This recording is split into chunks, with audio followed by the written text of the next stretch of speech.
At first, she was broken, guy. She was, I mean, physically and mentally, she was traumatized. She had horrible feet problems. She could barely walk. It actually took 14 hours to walk the 5 kilometers to our facility. This elephant's name is Eva. The 14-hour walk is her walk for freedom. She was nervous, afraid. She didn't know where she was going. I mean, you can't really explain to her that she's going to a better place. That's one of those things that just takes time. For the first few days, I mean, she was wide-eyed and just, freaked out. And slowly she got used to the place, began to realize that she wasn't going anywhere, began to realize that nobody was going to hurt her. Food was plentiful, life was nice, and it took a lot of time. Today, we will get to meet Michael, a man who moved to the other side of the world, where he found love and a new purpose for life. Say hi to Guy.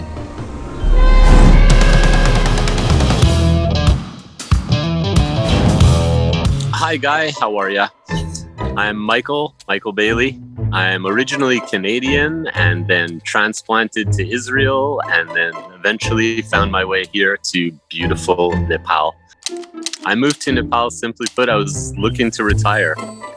I'd had enough of the rat race and I don't know, how do you say it, commercialization in the West and materialism, and just wanted to go somewhere where the values are a little bit more realistic and closer to my heart, I definitely didn't know there was a jungle in Nepal.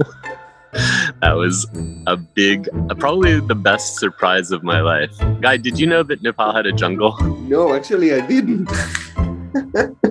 In the jungle, Michael met Floriane, a zookeeper and a vet tech from France. And I asked her if I could follow her around for a day and see what she does, maybe learn something. And that was the beginning of my new life with elephants. Michael and Flo fell in love and got married. Together, they continued working with elephants. They felt like they had a lot to do, mainly because they had a serious problem with the loss of traditional knowledge of handling an elephant. Allow me to explain. Elephants are wild animals, and in order to get them to do what we want, humans used for centuries a method called crush. The idea is to slowly break the elephant's spirit until it confirms. The elephant trainers are called mahouts. Traditionally, mahouts would stay with their elephants for their entire life. Oh yeah, man, their life is devoted to the elephant. But with time, this changed, and a lot of the old knowledge has been forgotten. In Nepal, about 25% of the elephants are currently being used for the tourist industry. That means that you can rent an elephant on an hourly basis for an exciting jungle ride.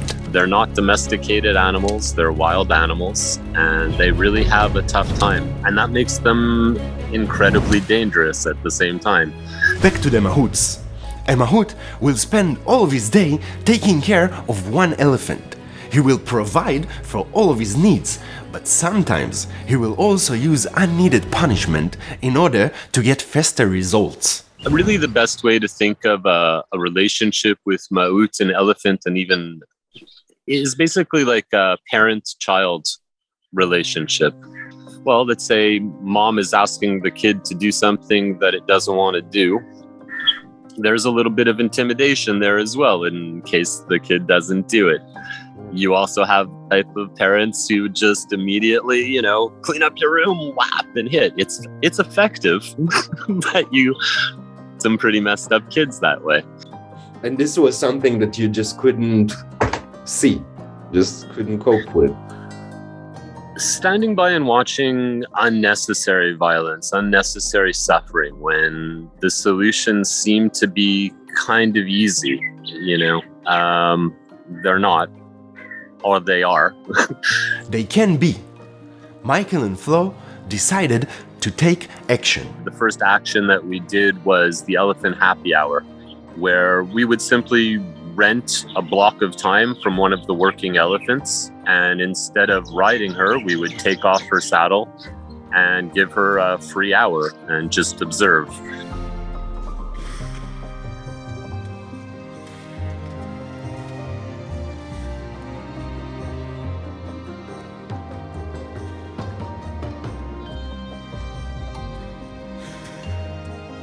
The Elephant Happy Hour project had managed to gather almost 300 free elephant hours, but it gave them more than just a short amount of freedom. Santi was an older elephant, and she went off out of the sight of the maut and went to scratch herself on a tree. And the maut saw it, and he came running and he tried to stop it. And we're like, why do you want to stop it? And he was afraid that she was going to hurt herself. And we're like, man, it feels good. If it hurts, she'll stop. Like, she's doing it, you know?